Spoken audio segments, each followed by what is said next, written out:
Something unusual hung over Jerusalem that night. It wasn't just the sky that seemed different, it was time itself. People hurried through the alleys of the old city when they suddenly stopped, as if something invisible had touched their bodies. The breeze ceased, voices fell silent, and a strange warmth enveloped the ancient stone walls. In a matter of seconds, the sky split open with a golden light, so intense it seemed to come from another world. It didn't flicker, didn't waver. It was like a steady vertical beam descending directly onto the dome of the rock, the most contested spiritual heart of the earth. The light didn't merely illuminate, it vibrated. Some said they felt the ground tremble slightly, others that they heard a low, deep sound, almost as if great trumpets were echoing beyond the clouds. It was a sound without a visible source, yet it resonated in the chest like a call. Cell phones were quickly raised, and videos began to be recorded from every angle. But no camera seemed to capture the true impact of the scene. What the eyes saw was incomplete compared to what the soul felt. The moment the golden beam touched the dome, the wind stopped. Literally. The branches of the olive trees stood still, the sounds of the city vanished, and silence became absolute. Those present felt as though time had halted. It was as if one dimension was being overlaid onto another, as if the spiritual and the physical were merging into a single scene. People knelt. Others, in tears, raised their hands to the sky. Some simply stared in silence, unable to comprehend what their eyes were witnessing. But all, without exception, felt they were not alone. Something, or someone, was there. Meteorologists, consulted in the hours that followed, said there was no atmospheric activity to explain the phenomenon. No lightning, no aurora, no solar reflection, no climatic anomaly. Even more striking, there was no record of activity on military radars or satellites. Not even local broadcasters could explain it. The silence from authorities only heightened the fear among those who had witnessed it. And it was precisely this silence that triggered the first great wave of commotion. Pastors, rabbis, prophecy scholars, and mystics began to speak out on social media, in live broadcasts in private groups. Some cited Joel chapter 2, which mentions signs in the heavens and pillars of fire as a prelude to the day of the Lord. Others went further. They connected the event to Ezekiel's visions, particularly in chapter 1, when the prophet sees brilliant lights, celestial creatures, and wheels of fire spinning in the skies. The Bible indeed seemed to describe exactly what had occurred. And as if it weren't already impactful enough, new reports emerged. People from other neighborhoods far from the Temple Mount said they saw the same light from different angles. Some reported that the sky opened like a curtain, revealing ethereal forms reminiscent of angelic beings. Others said that, upon closing their eyes, they could see symbols hovering in the air, like ancient inscriptions that appeared for seconds before vanishing. An Orthodox rabbi claimed in an interview that he recognized one of the symbols as the same described in ancient manuscripts from the Qumran region, texts linked to the Essenes and revelations of the end times. It didn't take long for drones to fly over the area, and in one of those images, captured by an independent team, something even more disturbing was noticed.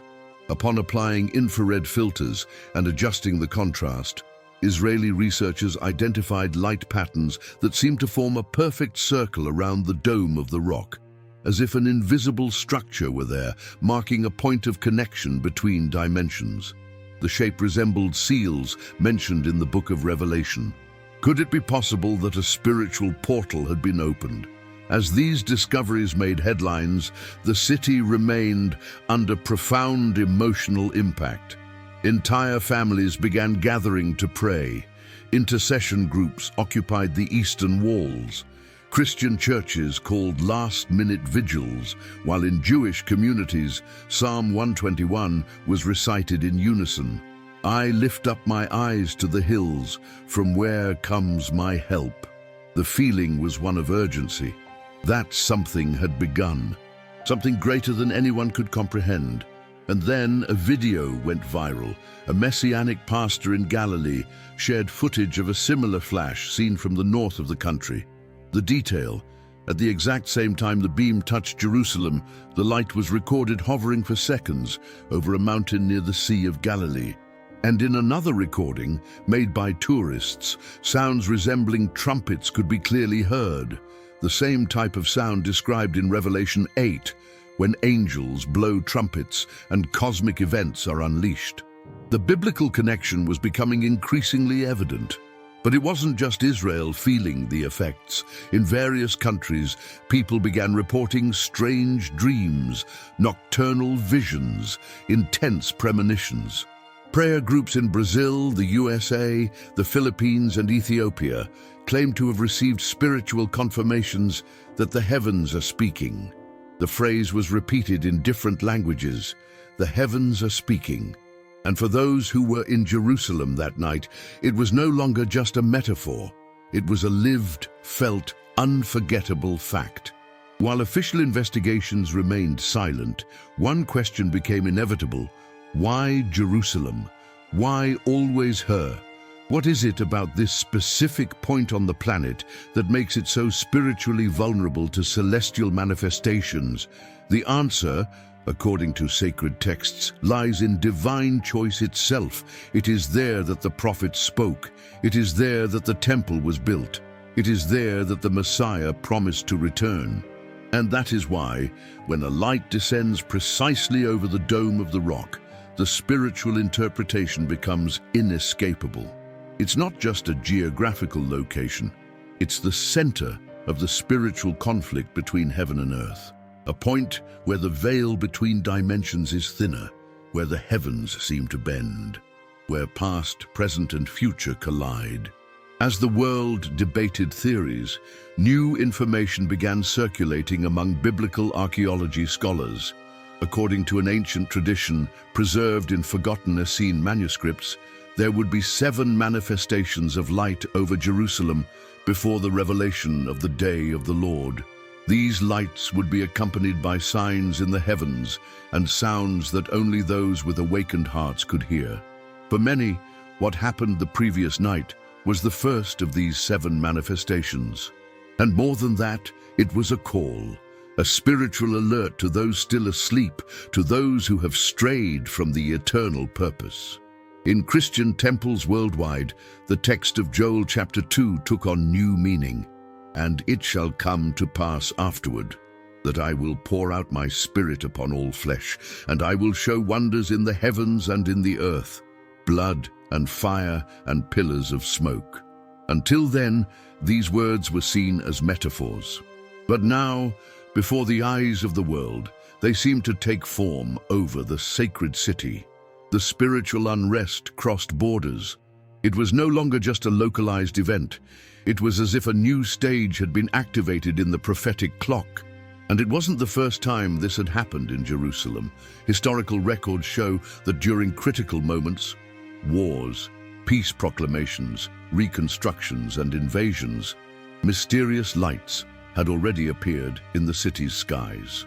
In 70 AD, before the destruction of the Second Temple, Roman historians reported seeing fiery chariots and flaming shapes in the heavens over the Temple Mount. In 1967, during the Six-Day War, soldiers claimed to have seen a white light guiding them amid battle.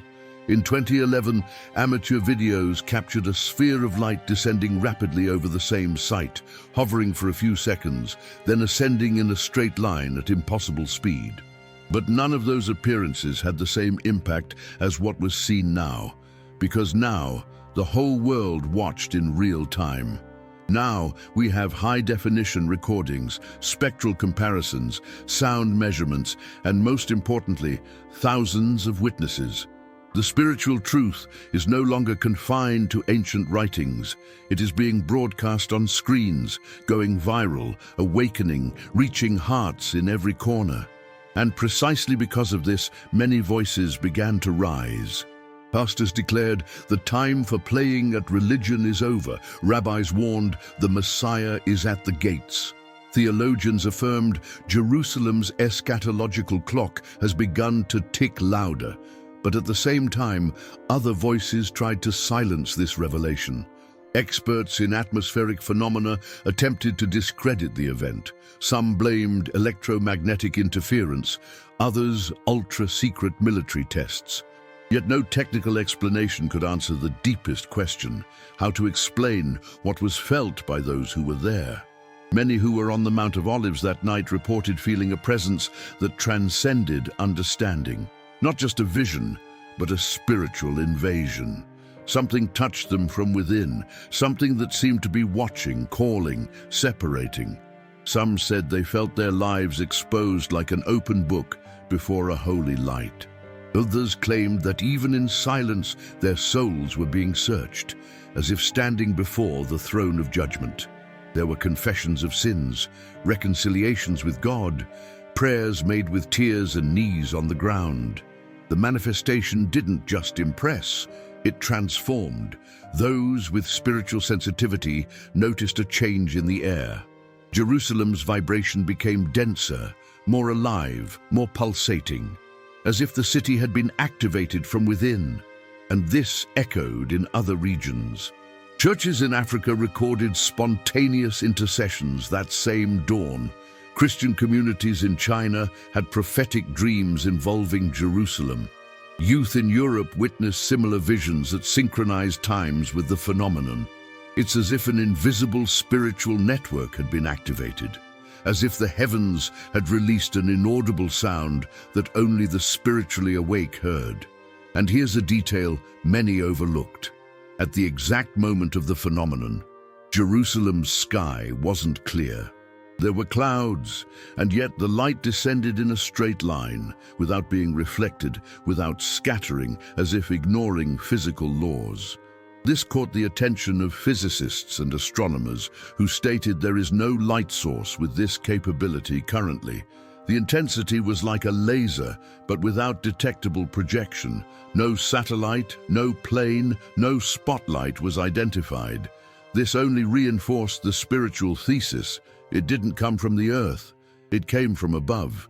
It came from where human eyes cannot reach. In Jewish mystical tradition, there is an ancient belief that before the full manifestation of redemption, the divine glory, the Shekinah, would manifest again over Mount Moriah, and that this glory would be seen by all, believers and unbelievers, as an irrefutable sign that the time of restoration had begun. Those who study Christian eschatology say something similar, that before the Messiah's return, signs would appear in the heavens over Jerusalem, and these signs would have the power to shake consciences. What was seen was not a spectacle. It was a divider, a line between before and after, and like every line drawn by the finger of God, it demands a response. It's not just about what was seen, it's about what will be done with what was revealed. Because signs are not ends in themselves.